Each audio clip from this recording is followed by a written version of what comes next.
Olá, bom dia, boa tarde a todos. Estão me ouvindo? Estamos sim, obrigada. Ok.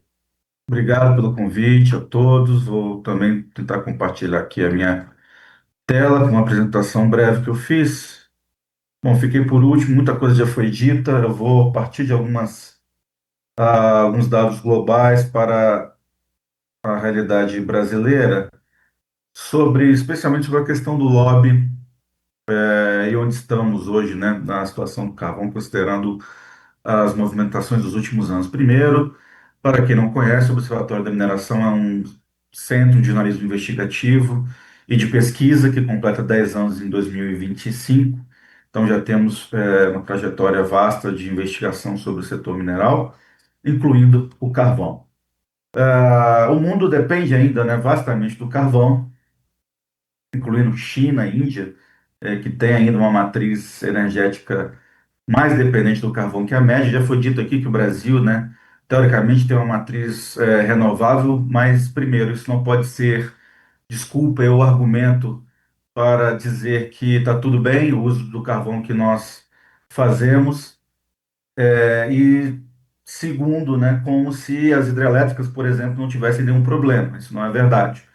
Tem vários estudos, por exemplo, que mencionam que as hidrelétricas a fio d'água geram metano, porque aquela matéria orgânica ali apodrece e emite muito metano. Em alguns casos é pior até as emissões do que outros tipos de indústria, né?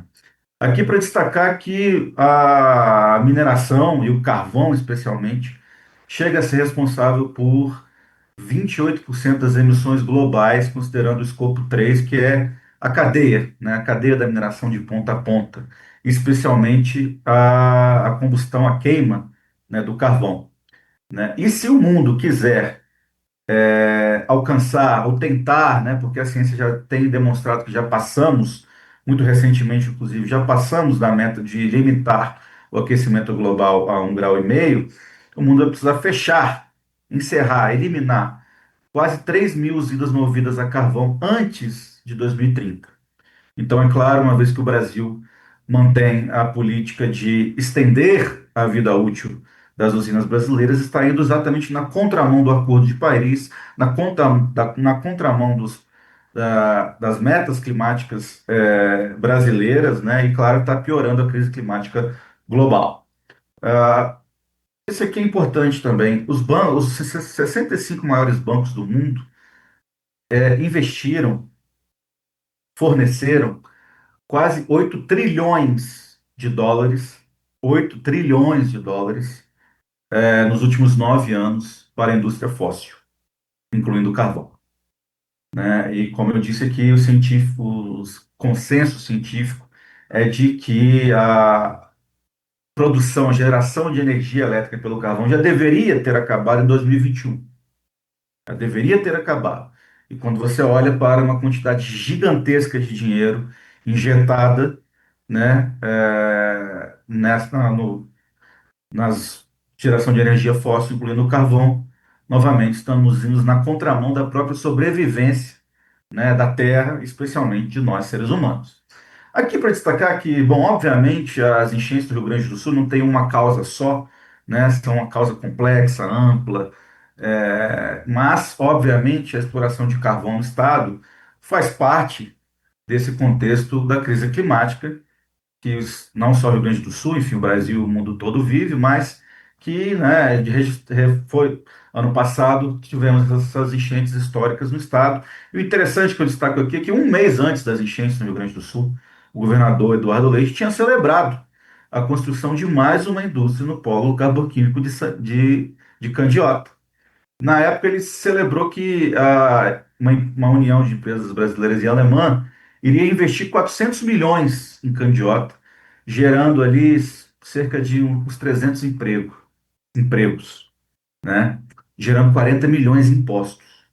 Crise climática e nunca foi mencionada pelo governador ou pelos empresários que estavam ali naquela ocasião. E Leite, que entre outras coisas, né, havia alterado mais de 500 pontos do Código Ambiental do Estado em 2019, incluindo o autolicenciamento, que dialoga diretamente com a Lei Geral de Licenciamento Ambiental, que foi aprovada no Congresso recentemente. a gente demonstrou que essa política era um acerto do governo para atrair investimentos.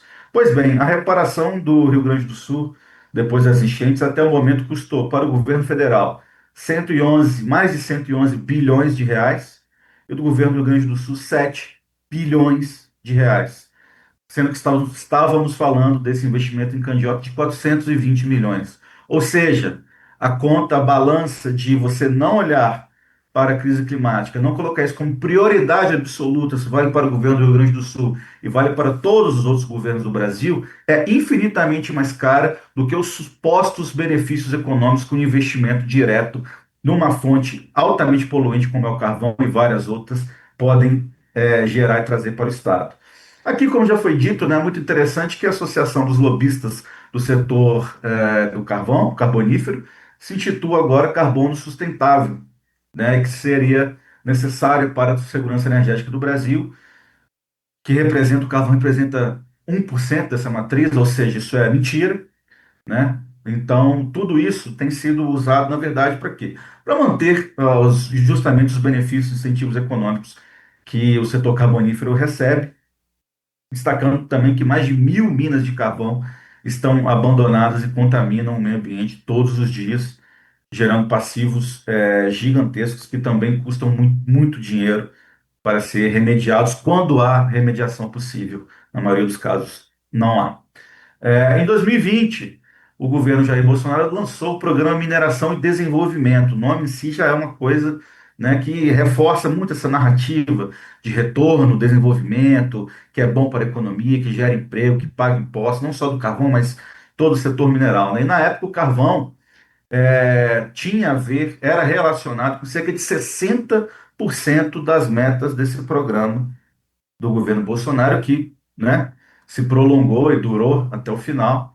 Como já foi dito aqui, naquele mesmo, um pouco depois, o Ministério do Meio Ambiente lançou, o Ministério de Minas e Energia, desculpa, lançou esse programa, entre aspas, do carvão sustentável. Isso mostra, e na época essa matéria mostra como é que diversas entidades empresariais e de lobistas ditaram praticamente todas as metas desse programa, o que mostra como funciona a influência do lobby no Ministério de Minas e Energia, e temos várias investigações e matérias mostrando como funciona o lobby do garimpo, o lobby da mineração industrial, de modo geral, que vai além do carvão, né? E, claro, a operação de ontem, por exemplo, em Minas Gerais, revela a extensão de como que essas empresas e agentes públicos, inclusive, são cooptados pelo poder financeiro para atender aos interesses, para fragilizar o licenciamento, né, para cometer crimes e gerar bilhões e bilhões de lucro para um setor que é altamente problemático e poluente.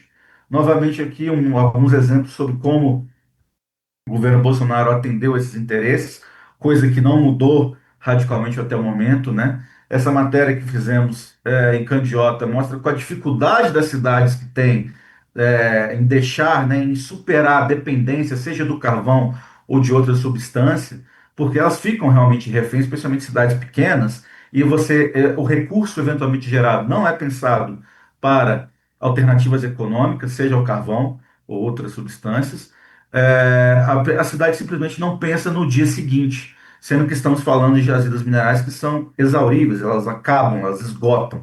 E temos milhares de exemplos pelo Brasil de cidades que ficaram para trás nessa corrida, né, do desenvolvimento, e depois que uma operação acaba, mesmo o suposto benefício econômico não existe mais, os empregos não existem, a cidade não se preparou para isso, e ela fica literalmente abandonada. E aqui para destacar que a Vale tinha um dos maiores projetos de carvão do mundo em Moçambique, na África, alguns anos atrás.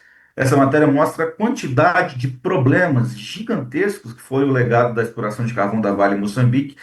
Foi tão verdade que a Vale acabou vendendo essa operação para outra empresa recentemente. Aqui já para encaminhar para o final, tá, gente? Para destacar que, primeiro, os recursos minerais são da União, portanto, do povo brasileiro. E o governo, de modo geral, não é exclusividade desse governo, mas todos os governos federais, né, historicamente, atuam para criar, ampliar empréstimos, subsídios, benefícios fiscais para a mineração, como Lei Candir, com a isenção que empresas que atuam na Amazônia têm de até 75% do imposto de renda pessoa jurídica. Nessas tentativas de simplificar o licenciamento ambiental, não só no pé do licenciamento, mas no caso da mineração, do Pró-Minerais Estratégicos, criado em 2021, que também não foi extinto até o momento, apesar do Comitê de Transição ter recomendado a extinção, foi mantido pelo governo Lula até o momento, justamente escolhendo projetos prioritários para receber um tratamento especial, né, do licenciamento e do ponto de vista de um comitê, um tratamento especial mesmo, a portas fechadas, né, incluindo projetos muitíssimo problemáticos e questionáveis. Você coloca na balança a sonegação de CEFEM, e outras manobras como preços de transferência que essas empresas usam, mandando minerais, né, a produção para outros países, daquele país vendendo para o destino final, que faz com que paguem menos imposto ainda. Né? A sonegação de CEFEM também alcança cifras multibilionárias nos últimos anos, o que está sendo investigado já pelos órgãos de controle, né? E todo mundo sabe que a ANM, ela mesma reconhece isso, não tem capacidade operacional, orçamento de funcionários, de cumprir o papel que ela deveria cumprir, que é de uma agência reguladora. Novamente, a operação de ontem, a Operação Rejeito, mostrou como diretores, inclusive da ANM, de altíssimo escalão, são cooptados, né, por empresas criminosas. Né? E aqui eu destaco que o setor brasileiro, o setor mineral brasileiro, faturou mais de 1,5 trilhão, 1,5 trilhão, desde o rompimento da barragem de Brumadinho em janeiro de 2019. Será que esse setor precisa de tantos incentivos fiscais, subsídios assim? Será que esse setor não consegue andar com as próprias pernas para, inclusive, bancar a descarbonização, para, inclusive, melhorar muitíssimo as tecnologias, né, o que eles fazem ou deveriam fazer? E, por fim, a Política Nacional de Minerais Críticos, que está sendo discutida pelo governo e pelo Congresso, pela Frente Parlamentar da Mineração, junto com o MME, tende a agravar esse cenário, a dar ainda mais benefícios fiscais, ainda mais subsídios, né, ignorando completamente a crise climática, ignorando as salvaguardas socioambientais e com a participação praticamente nula de outros atores que não empresariais e governamentais na discussão dessa lei, que tende a ser aprovada antes da COP, é o que tudo indica, está sendo dito o tempo inteiro, né? E é outro ponto para ficarmos muito atenção. Então, em resumo, parece óbvio dizer isso, mas não é tanto assim, porque a narrativa é o oposto. A narrativa do setor da indústria mineral é o oposto a isso aqui. Nós não vamos superar a crise climática replicando o mesmo modelo que causou o desastre. É impossível. Isso é uma contradição essencial, basilar, né? Assim, elementar, é um óbvio ululante, né? E, claro, para isso o Brasil precisa mudar seu modelo mineral urgentemente. Obrigado a todos, estamos aí disponíveis para o debate. Muito obrigada, Maurício. Eu vou passar agora rapidamente para 2 inscrições e mais quem desejar. Eu preciso sair daqui no máximo 13 horas, porque eu tenho que pegar um voo para o Rio. Mas acho que vai dar tempo, vai dar tudo certo. Está inscrito aqui o Juliano.